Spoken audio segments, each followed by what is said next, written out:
So, this idea that we have to accomplish exactly what we had planned in our mind or in our planner or on our schedule really can be limiting for a lot of us because we have this idea of the perfect morning routine or the perfect workout routine. And inevitably, there's going to be days when we don't have time to do it. And I know for me, when those days have occurred, I just scrap the whole thing. And I think I have this sort of all or nothing mentality where if I can't do the full workout, I'm just not going to work out that day, even though I had 10 or 15 minutes I could have dedicated to some movement. I just scrapped the hour long workout and didn't do anything. Where after talking to my partner, who he has a really healthy relationship with the idea of flexibility and allowing life to flow a little more naturally rather than trying to control it, he has this idea. He calls it backups.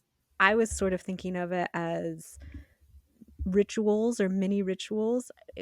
The name doesn't matter, but he has backups for the days when he just can't fit in the full version of something.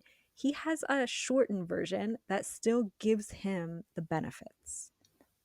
Yeah, that's awesome that he has this idea of backups because I definitely have that now, but like you, Carrie, in the past, I was very much someone where I was like, okay, this is what I have to do. And I had it so drilled in my mind that that was the thing.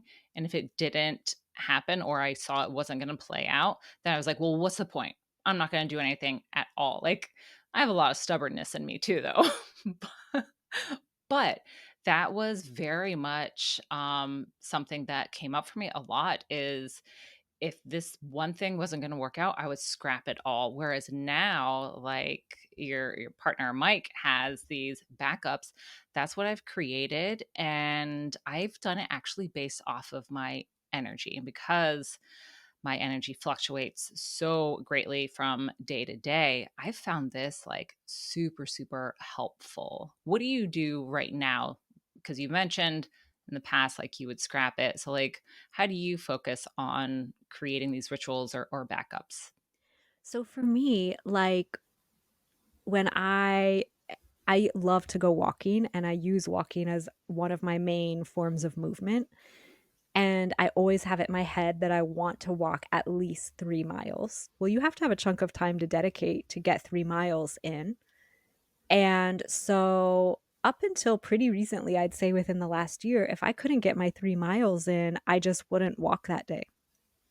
And like you said, it could have been a limit on energy, it could have been a time limit, it could have been when daylight starts to decrease, and I love evening walks, and I just couldn't fit in a 3-mile evening walk in the short amount of daylight that was remaining, and I just wouldn't do it.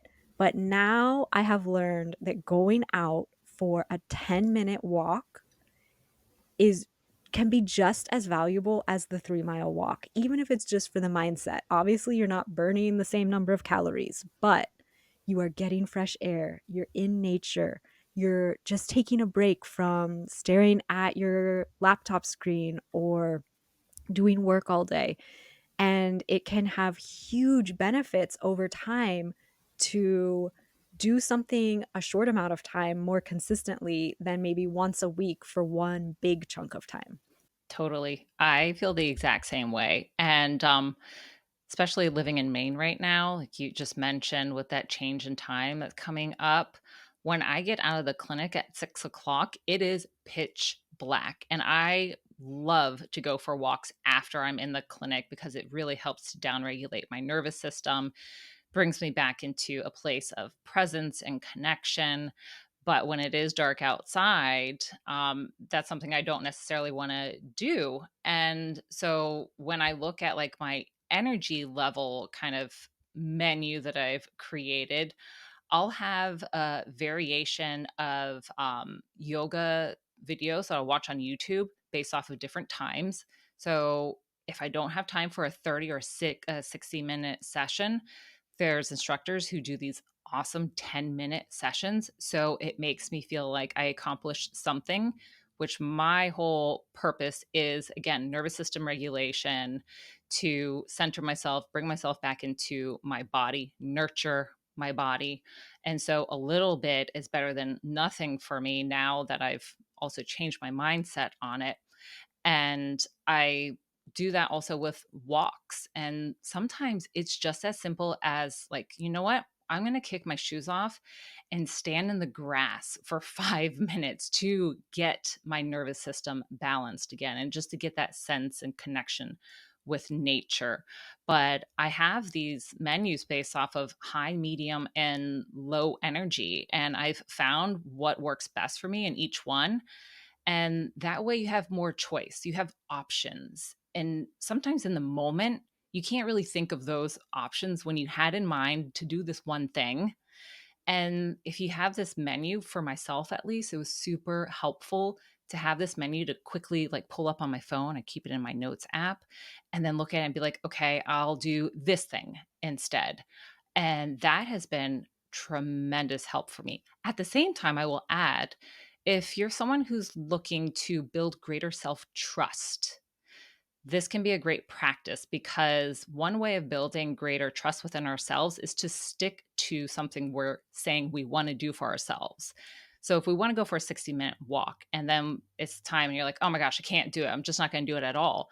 To still keep that promise to yourself, doing a 5-minute walk or a 10-minute walk is still, it's showing up for yourself still. So it strengthens that self trust muscle, because you honed in on this needs to be done for you, for your well-being, instead of scrapping it all and feeling like a failure possibly. Doing this one little shortened time makes you feel like you still accomplished something. So that's something that I love to just like throw out there as a little tip for any time we're just trying to keep these little promises to ourselves. I love that you call it a menu. I think that is a great way to think of it. And for myself, I like thinking of my non-negotiables. Hmm. So, what are my main priorities for me? One of my biggest priorities in terms of what I do my best to always do, even if time is a problem, is getting enough sleep, because it's the thing in my life that can impact me the most. I just feel totally different if I don't get the right amount of sleep for my body. Um, my other thing that I do every day, just because I feel a huge sense of accomplishment from doing it, and it doesn't take any time really, is making sure that I do some sort of Spanish practice, because I'm still trying to learn Spanish, even not living in Spain anymore. But I learned so much while I was there and I really didn't want to lose it. So there are so many great free resources now in order to practice a language or really whatever new skill you want. And so I use Duolingo, and I do at least one Spanish lesson every day on it, and that those are the two things that no matter how busy I am, I prioritize. That's So I'm awesome. curious, Dominique, if there are a couple of things in your life that are your non-negotiables of importance for your mental, physical, emotional health. Yeah. So I think I've mentioned this quite a few times, but yoga is one of those things that very much is a non negotiable for me. And again, if I don't have time for a full practice, 60-minute practice or whatever it might be, I at least do 10 minutes. I can always find 10 minutes of my day to dedicate to yoga. And for me, yoga is important because of my past history with dissociation. Starting a yoga practice is what brought me into my body, allowed me to be in my body and feel safe and be able to also identify emotions that I was not able to identify in the past or put even like words to. So that has tremendously changed my life. That will always be a non negotiable. And also recently, baths. I know it's so funny because I've never really been a bath person, but I've come to notice that water brings a tremendous sense of comfort to me. And again, at the end of the day, after I've had all the craziness and busyness going on, I try to find different practices that downregulate my nervous system. And I can take a 30-minute bath or I could just take a 5-minute bath. But being in the water and having all of the sensories of it with the smells that I put in the water, the feel, the warmth, it brings me into my senses. And so that's another one that I found I can gauge the time that it takes. And it's still greatly important to me because of that fact that it takes me from being stuck in my mind to the presence in my body. I love that.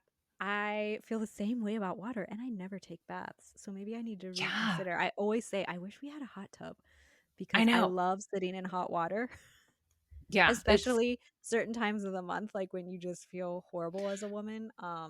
it's soothing. It Yeah, is just that so comfort. soothing and it can Hmm. just make you feel so much better to be Yeah. in that warm I water. do wish I had a soaking tub. It's just a standard bathtub. Yeah. It's kinda cramped. I'm 5'8", so it's a Oh, little wow. cramped in there, but it's the whole experience itself, and I'll put, like, relaxing music on, and it's only been probably the past, like, 2 months that I've been doing this, and I'm like, "Ooh, I really like this." So I added that to my menu. That is a great one to put on your menu Thanks. if you are a person who likes warmth and water and that sensory experience that a Mm, bath can provide. Um, like I said, one of my backups is I like taking a walk, but if I just have to take a shorter walk, that is totally fine with me. I like doing some kind of movement every day, but I do vary it a bit. So either walking, yoga is another one for me. And again, yes, I love doing at least 45-minute classes, but if time doesn't allow, I will do that 10 or 20-minute class. Um, I also love meditating and journaling every day when possible, but it's not always possible. mhm, So I either just let them go or I just do one of them or I just do it for a shortened amount of time. And I still get the benefits out of it, even if I don't sit down and do the full meditation and journaling practice that I like to do. Doing a little bit can go such a long way. mhm, Another one for me is reading. Like in my ideal world, I would love to read nonfiction for learning every day and fiction for enjoyment. And it does not happen most days. So I just have been allowing myself to read what feels good in the moment. Lately, that's been fiction. So I haven't been reading a lot of nonfiction. And I'm just trying to be okay with that.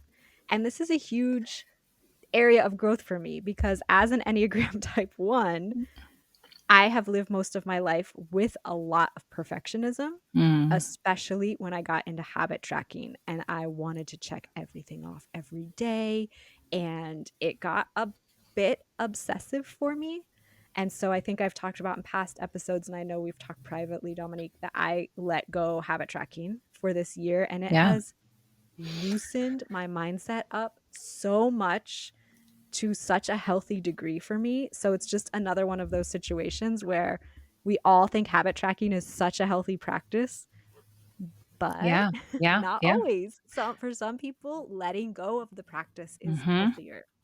Yeah, that's awesome. I love that you bring this up because I remember when we had that conversation just privately, and I brought to your attention that you have the gate 15 defined in your human design chart. Gate 15 is the gate of extremes. So 15 is meant to go with the flow. They have these boom and bust cycles in life, and your energy is multifaceted. You're going to have great days, you're going to have low days. It's just kind of like with nature, how nature just has her own flow of chaos and then just ease. And so with the gate 15, hard routine doesn't typically work very well with someone who has 15 defined. You have it defined, and that could be a possibility where there was this struggle with, feeling bad about not sticking to the habits or putting that pressure on yourself because you are designed to be more in flow with rhythms, kind of moving in and out of them, and finding compassion for yourself for being someone who is in and out of flow as well. Whereas on the opposite side, gate 5, the gate 5 is actually the gate of patterns, and people who have gate 5 defined, they actually flourish and do better with routine. And so this is where, you really make yourself feel better and just in better flow with the life when you have some sort of structure to your days. But just like anything, too much of a good thing just isn't good. So we're humans. We have to make room for things to just not go the way we want to, because we do not have full control over life. But I think when we start to recognize these things, like, again, with the gate 15 for you, Carrie, it just kind of is like, oh man, that's why it never really felt, right for me, or why I struggled so much for it, because I'm supposed to go more with the flow. And I don't have either one defined. However, I know for me, I need some structure, but I need flexibility with that structure. That's why I love having one of those menus for myself when it comes to the rituals that I want to create in my life.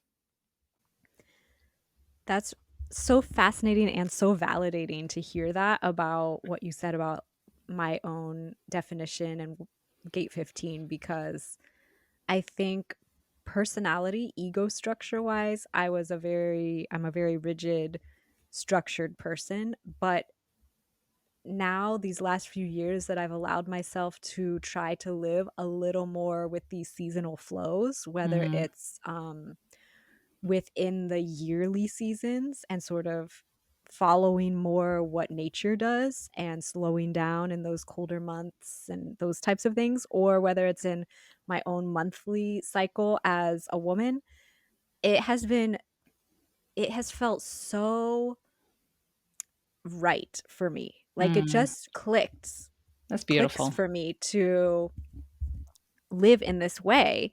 And it's not something that I put a ton of thought in. It just, one day I was like, I just think I want to try living more cyclically. Yeah, absolutely.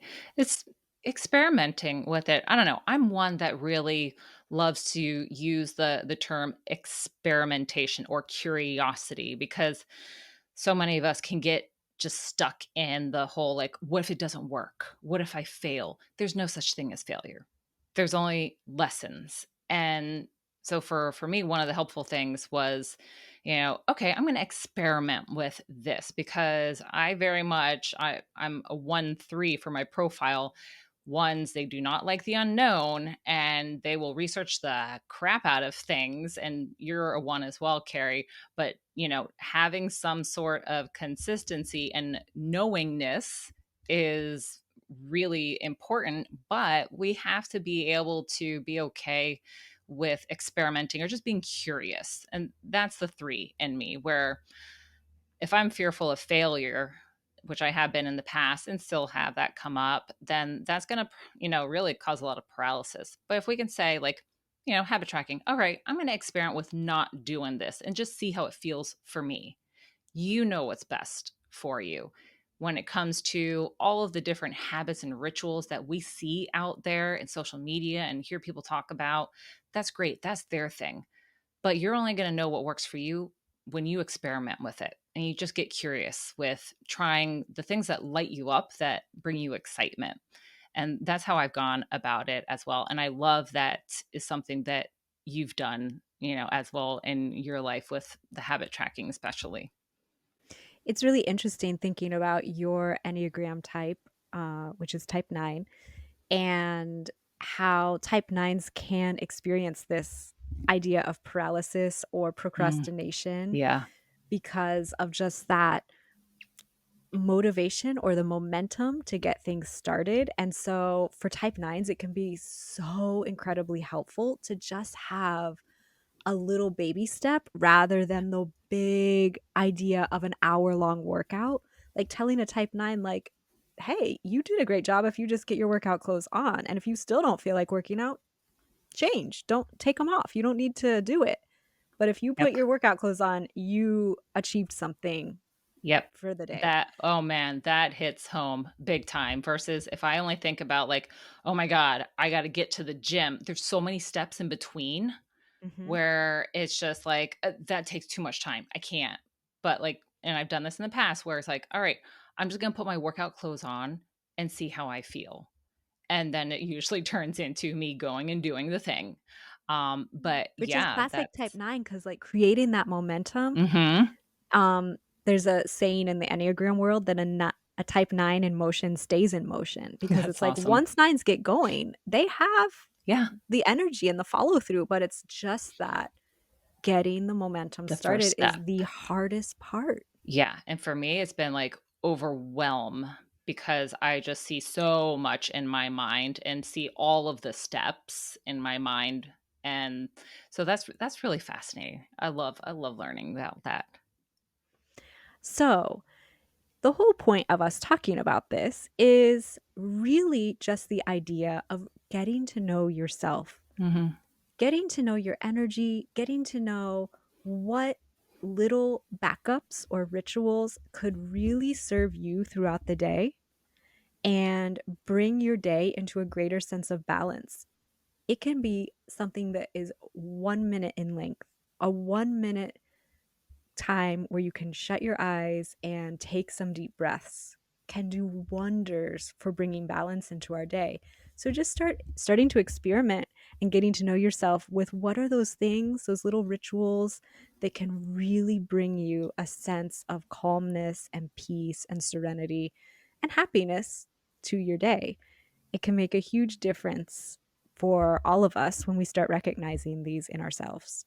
Yeah, and just going into any of this with compassion, I think is a big one too. Just if it's a new ritual that you're wanting to create or one that you're tweaking a little bit, besides those baby steps, like you were saying, Carrie, what is that one little thing also just reminding yourself that like hey, you are here going with the flow, as nature does, like we were talking about. That's really what life is all about, is just kind of moving with it and finding that compassion for yourself to experiment, to get curious, and to always remember that there are no mistakes, there are just lessons in life.